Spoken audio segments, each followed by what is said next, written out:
नदिया की शांतिपुर में बिना किसी केमिकल के फूलों और फलों से बना हर्बल अबीर तैयार किया जा रहा है, जिससे लोगों के स्वास्थ्य को कोई नुकसान न हो। आमतौर पर बाजार में मिलने वाले अबीर में हानिकारक केमिकल होते हैं, जिससे लोग त्वचा और आंखों की बीमारियों का शिकार हो जाते हैं। शांतिपुर नगरपालिका के 12 नंबर वार्ड में रहने वाले शैलीन चंडी, जो 2015 में जैविक खेती कर रही हैं, 2015 से ही जैविक खेती कर रहे हैं और केंद्रीय मंत्री से राष्ट्रीय पुरस्कार भी प्राप्त कर चुके हैं और इस समस्या का समाधान निकाला। उन्होंने चुकंदर, हल्दी, शीमपत्ता, गेंदा फूल, गुलाब की पंखुड़ियां और कई अन्य प्राकृतिक सामग्रियों से हर्बल अबीर तैयार किया। इस साल होली से पहले उन्होंने बेघर और बेरोजगार लोगों को यह अबीर बनाने की ट्रेनिंग दी, जिससे वे खुद के लिए आजीविका का साधन बना सके। शांतिपुर नगरपालिका द्वारा संचालित दिशारी आश्रय गृह में करीब 20 बेघर लोगों को यह प्रशिक्षण दिया गया।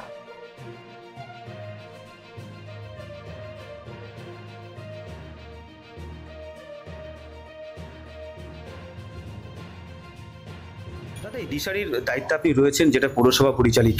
সেখানে দেখা যাচ্ছে যে অনেক ভবঘুরে রয়েছে যারা রাস্তায় ঘুরে বেড়াতো কিংবা বাড়ি থেকে বিতাড়িত, সেসব মানুষকে এখানে আশ্রয় দেওয়া হয়েছে।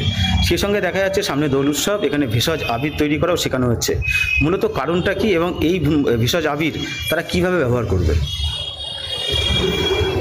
আমাদের অনেকদিন ধরে একটা ইচ্ছে ছিল, প্রথমত যারা এখানে আবাসিক হিসেবে থাকে তারা একটু কাজ নিয়ে ব্যস্ত থাকতে চায়, এমন একটা কাজ যে কাজে আনন্দও আছে, হতে পারে একটু পকেট খরচও আসতে পারে। এই চিন্তা ভাবনা করেই আমরা সুনন্দার কাছে অ্যাপ্রোচ করি যে স্যার, যে আমাদের এদেরও শেখান, একটা জিনিস শেখা একটা আনন্দ।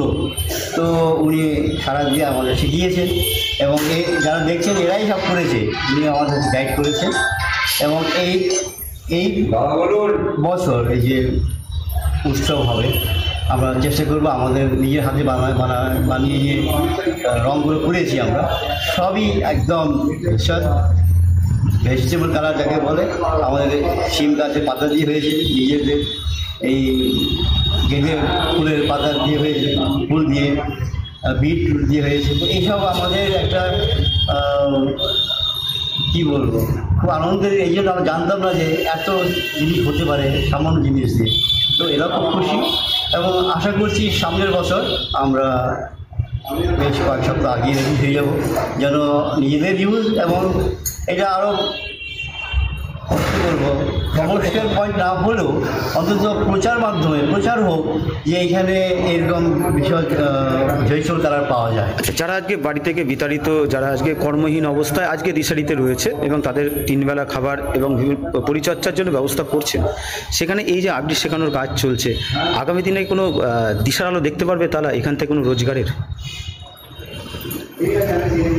সে আশা নিয়ে তো ওরা শেখাচ্ছে যেন অন্তত ধর এখান থেকে যদি ওরা চলেও যায়, একটা হাতের কাজ শেখা, একটা ক্রিয়েটিভিটি যেটাকে বলি আমরা, তো এটা তো ভুলে যাবে না।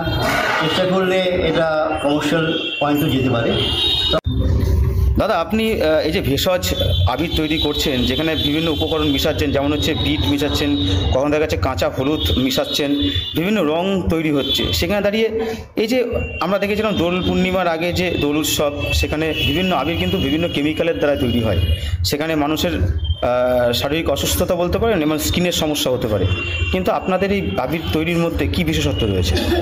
দেখুন, আমি 2010 সাল থেকে জৈব নিয়ে কাজ করি। জৈব নিয়ে কাজ করার পরে আমি এটা আস্তে আস্তে বুঝেছি মানুষের ক্যান্সারের একটা এই জায়গা আসছে, যেটা হচ্ছে খাদ্য থেকে। সেহেতু খাদ্য থেকে আসছে, সেই হিসাবে আমি জৈব চাষ নিয়ে কাজ করছি। তারপরে আমি জৈব বাজার চালু করেছি। তারপর থেকে 2015 সালে আমার মনে হলো যে মানুষের যে সমস্ত প্রসাধন রয়েছে সেগুলোও জৈব হওয়ার দরকার রয়েছে, সেগুলো নিয়ে কাজ শুরু করেছি। তারপরে আমার পরবর্তী সময় মনে হলো যে এই দোল উৎসব আসছে, এটা সারা দেশের বাচ্চা বুড়ো সবাই একটা রং মাখে, সেই রংটা যদি ভেষজ হয় তাহলে মানুষের রোগের দিক থেকে অনেকটা সুরাহা হবে, মানুষ অনেক সুস্থ থাকবে। যেমন শিশুরা এই বাজারজাত রং আবির খেলে তাদের চোখের রোগ হয়ে গেছে, এটা প্রমাণিত প্রচুর, এবং এই রং আবির তাদের পেটে যাওয়ার পরে পেটের রোগ হয়েছে, সেই হিসেবে 2015 সাল থেকে আমি এটা নিয়ে ভেবেছি যে ভেষজ আবির কীভাবে করা যায় বা ত্বক বান্ধব আবির কীভাবে করা যায়, সেটা নিয়ে আমি বিভিন্নভাবে এটা পরীক্ষা নিরীক্ষা করতে করতে আজকে একটা মোটামুটি আমার একটা জায়গা আমি তৈরি করেছি। আমি রিসেন্ট বাতকুল্লাটা স্কুলে আমি শিখিয়ে আসলাম স্টুডেন্টদের। আমি স্টুডেন্ট থেকে শুরু করে একদম বৃদ্ধ বয়স্ক যারা প্রত্যেককেই আমি এটা পর্যায়ক্রমে শিখিয়ে যাচ্ছি যে তোমরা তোমাদের প্রয়োজন মতো আবির নিজেরা তৈরি করে নাও। তারপরে আমাদের সংস্থা থেকে আমাদের তো একটা আবির পাওয়াই যায়, সেটা সম্পূর্ণ ভেষজ।